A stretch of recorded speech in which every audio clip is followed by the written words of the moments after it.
मैं ठहरा पंडित आदमी ब्राह्मण आदमी। खात खात गिर गिर पड़े फिर उठ उठ खाए। असली पंडित वही जो खात पीत मर जाए। दूध दही अहीर की जमावे चाहे कोई, पैसा है बनिए का कमावे चाहे कोई। अरे मुंह चाहे ठाकुर की रखावे चाहे कोई, और राजनीति है पंडितों की चलावे चाहे कोई।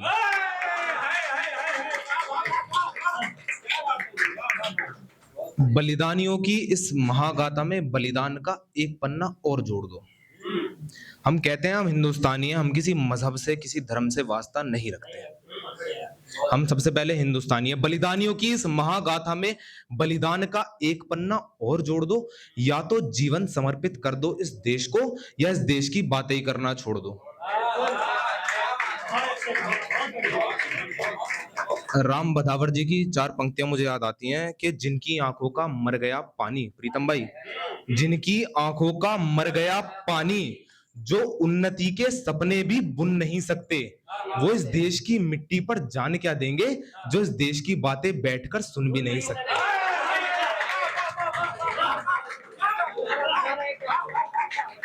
जो यहां से उठ के गए हैं ना, ये उनके लिए कह लीजिए या वो आपकी मर्जी है, समझना ना समझना। मुझे तो याद आ गई, मैंने पढ़ दी कि जिनकी आंखों का मर गया पानी, जो उन्नति के सपने भी बुन नहीं सकते, वो इस देश की मिट्टी पर जान क्या देंगे, जो इस देश की बातें बैठकर सुन भी नहीं सकते। ज्ञान की अधिष्ठात्री देवी मां शारदा को मेरा प्रणाम। जो कुछ कहूंगा इस देश की अखंडता, संप्रभुता, शौर्य गाथा को ध्यान में रखकर कहूंगा। कोई भी निरर्थक व्याख्या आदि नहीं करूंगा। तुम कहो, सुनने वाले पर डिपेंड करता है उसे सुनना क्या है। देखिए वास्तविकता यही है, आप यहाँ क्या सुनने बैठे हैं ये आपकी पसंद नापसंद है। सुनाने वाला क्या सुना रहा है वो उसकी नापसंद पसंद नापसंद है। कि तुम कहो तो फूल पत्ते भंवरे आदि बाग लिख दूं मैं, या यूं कहो कि मक्के की रोटी संग सरसों का साग लिख दूं मैं। तुम कहो तो फूल पत्ते भंवरे आदि बाग लिख दूं मैं, या यूं कहो कि मक्के की रोटी संग सरसों का साग लिख दूं मैं।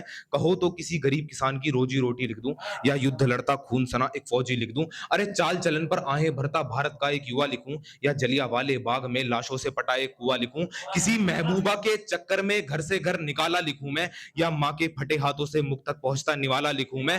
आग की लपटों में जलता विश्वविद्यालय नालंदा लिख दूं, या राजगुरु सुखदेव भगत सिंह की फांसी का फंदा लिख दूं। अरे लिखने को तो धूल झोंकता एक पूरा संविधान लिख दूं, या छाती पर हाथ रखा भगवा वाला परिधान लिख दूं। अरे करो इशारा तो बारिश में मिट्टी की भीनी सुगंध लिख दूं मैं, या फ्रिज में बंद कटी लाश के टुकड़ों की दुर्गंध लिख दूं।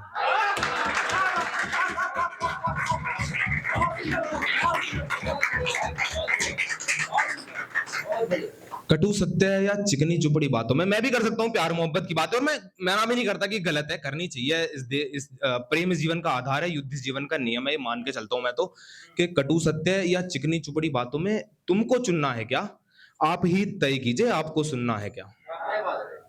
मैं लिखूं हिमालय की चोटी में नदियों का अवसाद लिखूंगा। मैं लिखूं हिमालय की चोटी में नदियों का अवसाद लिखूंगा। अखंड भारत की लाल समय में मस्तक का उन्माद लिखूंगा। मैं लिखूं कर्ण का नया सवेरा, हाथों से गिरती रेत लिखूंगा। फिर से चमकते बाणों से मैं एक नया कुरुक्षेत्र लिखूंगा। स्वाभिमान वाला जोहर जोहर खातिर कोहराम लिखूंगा। देश के टुकड़े करने वालों का गद्दारी में नाम लिखूंगा। अरे मैं लिखूं भगत सिंह फांसी का फंदा, फंदे की वो धार लिखूंगा। संस्कार और संस्कृति वाले वेद वो चार लिखूंगा। अरे रामलला की पावन धरती पर मैं जय जय श्री राम लिखूंगा। शत्रु की छाती पर चढ़कर भारत मां का नाम लिखूंगा। जितना जितना कड़ा यह भाव है, जितना कड़ा यह भाव है उतना कड़ा कुछ भी नहीं। जितना अड़ा यह भाव है उतना अड़ा कुछ भी नहीं। ये धरा है मां हमारी, ये हमेशा याद रखना।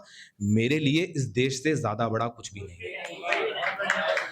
चाहता तो मैं भी हूं मित्रता के बीज बोना। एक शब्द, दो बातें पहले कर लेते हैं। एक शब्द है कुनूत। कुनूत का अर्थ होता है जब अजान के मेरे मुस्लिम भाइयां बैठे हैं, उन्हें ज्यादा पता होगा शायद मेरे से। मैं तो जितना सर्च कर पाया उतना मुझे पता चला कि इसको शायद कुनूत कहते हैं, और ये अल्लाह से दुआ मांगी जाती है अजान के बाद में, ठीक है। और इसको हाथ जोड़ना कहते हैं, ये भी वंदना के टाइम उसमें ही आता है। कुनूत ही एक तरह का, ठीक है। तो और विचार कीजिए, आप अपनी माँ के साथ बैठे हैं, अपने घर में खाना खा रहे हैं, कोई आतंकवादी आपके घर में घुसता है, आपकी माँ को गोली मारता है, आपको लूटता है और चला जाता है। अब विचार कीजिए, चाहता तो मैं भी हूं मित्रता के बीज बोना। कौन नहीं चाहता देश में अमन शांति की बात हो? कि चाहता तो मैं भी हूं मित्रता के बीज बोना, मित्रता की आड़ में शत्रुता के द्वंद धोना। चाहता हूं इस दरा पर शांति का पैगाम आए, शांति का पैगाम संग खुशियों की बौछार लाए। अरे कुनूत हो भजन में और हाथ जुड़े नमाज में, देश द्वंद द्रोह की ना बातें हो समाज में। पर क्या करूं जब युद्ध ही तो इस जीवन का सार है, युद्ध ही तो इस जीवन की मौत का प्रमाण है, युद्ध के लिए ही तो तैयार स्वाभिमान है। अरे मर गया जो स्वाभिमान तो ही तो धिक्कार है। क्या करोगे जब कोई तमाचा दे तुम्हारे गाल पर, गरम लोहे की सलाखें जब कोई छुआ दे खाल पर। करोगे यत्न उससे युद्ध का या याचना करोगे तब, करोगे यत्न उससे युद्ध का या याचना करोगे तब। चुनोगे मित्रता की प्रीत या प्रचंड एक प्रहार तब। याद रखना वीर वही जो स्वाभिमान से मरता है, प्यार मोहब्बत के ढेर पर स्वाभिमान को रखता है।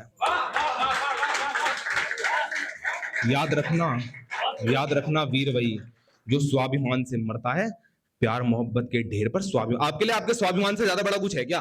विचार कीजिए। स्वाभिमान से बड़ा शायद किसी के लिए कुछ होगा, मेरे लिए तो शायद स्वाभिमान से बड़ा कुछ नहीं है। मेरा परिवार और मेरा स्वाभिमान और इस देश से बड़ा मेरे लिए कुछ नहीं है। एक बार महाराणा प्रताप की मां ने अपने बेटे से कहा कि बेटा तू 2 तलवारें लेकर युद्ध लड़ने जाया कर। तो बेटे ने बड़ी मासूमियत से पूछ लिया कि क्यों मां, तू ऐसा क्यों कह रही है? तो मां ने कहा बेटा यदि शत्रु निहत्था हो, शस्त्रहीन हो तो उसे पहले एक तलवार देना, तत्पश्चात उससे युद्ध लड़ना। ये हमारे देश की संस्कृति रही है, ये हमारे देश की संस्कृति रही है, ये हमारे देश ने हमें सिखाया है। यहाँ बाप अपने बेटे को युद्ध लड़ना नहीं सिखाता, यहाँ माँ अपने बेटे को युद्ध लड़ना सिखाती है। ऐसी माताओं को नमन करता हूं कि सुनो सुनो एक वीर भवानी पन्ना का बलिदान सुनो। अरे सुनो सुनो एक वीर भवानी पन्ना का बलिदान सुनो। सुनो खून से लिखी गाथा शोणित की एक धार सुनो। सुनो जहां दुधमुहा बच्चा युद्ध में आगे अड़ता हो, सुनो जहां पद्मिन आगे जौहर भी ठंडा पड़ता हो, जहां मां दुर्गावत युद्ध में शेर की भांति अड़ी रही, मां हाड़ा ने मुंड थाल में सजा दिए पर डरे नहीं। अरे जहां पराक्रम की परिभाषा स्वयं देवता देते हो, राजस्थानी माटी में मिलते लहुवाल गवाही देते हो।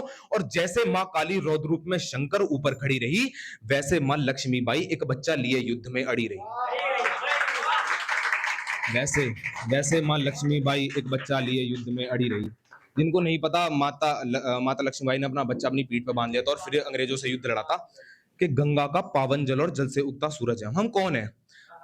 ये इतिहास दबा दिया जाता है। मैं ये नहीं कहता कि कौन अग्रांतर है क्या रहे, जो इस देश का इतिहास रहा नमन उसको किया जाना चाहिए। आज भी हमारी किताबों में महाराणा प्रताप का, एनसीईआरटी में आज भी महाराणा प्रताप का जिक्र बाद में होता है, उससे पहले अकबर, बाबर, हुमायूं का जिक्र हो जाता है। ठीक है, अगर आप हिंदुस्तानी हैं, अगर आप अपने आप को हिंदुस्तानी कहते हैं और भारत माता की जय कहने में आपको शर्म आती है, तो आप हिंदुस्तानी शायद नहीं है। एक बार मेरे साथ कहिए, भारत माता की, भारत माता की, भारत माता की। गंगा का पावन जल और जल से उगता सूरज है हम, नव निर्माण की नींव से लेकर नव भारत का कल है हम। हमने ही तो इस दुनिया को 4 वेद का ज्ञान दिया। अरे मोह माया के भव सागर से नव निकास का ज्ञान दिया। जिस धरती के हर कण में बस क्षण क्षण ओम सुनाई दे, जिस धरती का हर एक कण बस राम नाम की गवाही दे। राणा की हुंकार से लेकर कुंभा को जन्म दिया जिसने, आंखों में अश्रु धार लिए पुत्रों का रक्त पिया जिसने।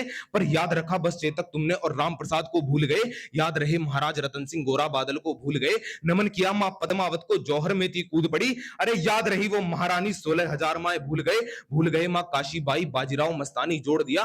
जोड़ के भगवा आतंकवाद भारत भीतर से तोड़ दिया।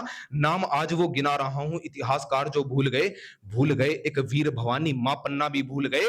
अरे वृट वृक्ष बचाने की खातिर चंदन कटवाया था जिसने, अपने पुत्र की छाती चिरवाकर राजपुत्र बचाया था जिसने। मां पन्ना ने अपना बेटा रख दिया था और एक राजपुत्र को बचाया था। किसने पूछा कि राम कौन है? क्या वो जिसने रावण को मारा वो राम है? क्या ये राम की परिभाषा दी जा सकती है?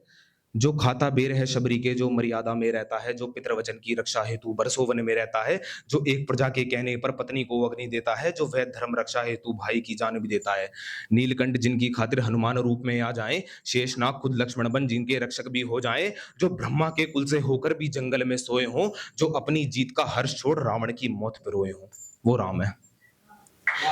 वास्तविकता ये है कि ना नर में कोई राम बचाना, प्रतिव्रता कोई सीता। ये आज की दुनिया ऐसी आ चुकी है कि ना नर में कोई राम बचाना, प्रतिव्रता कोई सीता है, ना धरा बचाने की खातिर विष कोई शंकर पीता है, ना जीता है मानव हित में बन के कोई राम यहाँ, ना वचनों का पालन करने वाला कर्ण अब जीता है। मोह माया इस अंधकार में लोग बने घमंडी हैं, कलयुग के इस काल में सब भक्त बने पाखंडी हैं। अरे पाखंडी बने उन भक्तों के मन में लालच बस पलता है, राम नाम पर मांग रहे जो धन वैभव सब दिखता है। ना ही सच्चे अब भक्त बचे, ना ही सच्ची अब भक्ति है, ना ही भोले के भक्त बचे, ना ही दुर्गा सी शक्ति है। बिकती है बस माँ बहनों की इज्जत यहाँ बिकती है, हैवानियत सब लोगों में यहाँ दिखती है। तेरे मन में मेरे मन में एक रावण सब में पलता है, बेशक भोले का भक्त है वो पर अहंकार में जलता है। और लास्ट बिल्कुल एक अंतिम पढ़ता हूँ बस, इसके बाद विदा लेता हूँ कि दिन है तो रात है, उजाला है तो अंधेरा है, इसी रीत का चलना है, अच्छाई है तो बुराई भी है। और अंतिम पंक्तियां बस रखता हूँ अपने आपके बीच में कि बेशक हाथों की मिटी लकीरें नाखूनों पर दरारें। होता है कभी कभी काम करते करते नाखून टूट जाते हैं, ज्यादा वजन उठाने से टूट जाते हैं, मशीन में आ जाए तो नाखून टूट जाते हैं। मेरे बचपन में मशीन में आ गया था गेहूं साफ करने की और ये नाखून टूट गया था यहाँ से, तो तब मैंने लिखा था कि बेशक हाथों की मिटी लकीरें नाखूनों पर दरारें हैं, बेशक बेवक्त रक्त बह रहा घाव अभी करारे हैं, मेरे दुख की ना सीमा है, ना ही छित आंसू का, ना ही सूरज की किरणें हैं, छाए संकट के बादल हैं, असफल हुआ मैं बार बार पर करता मैं इनकार नहीं, बेशक राहों में कांटे हूं पर हार जाऊं स्वीकार नहीं, और ना ही मंजिल अब दूर रही ना को सो दूर ठिकाने हैं, अब महज हौसला रखना है बेशक राहों में कांटे हैं, और लहरों से डर कर नौका कभी पार नहीं होती, कोशिश करने वालों की कभी हार नहीं होती।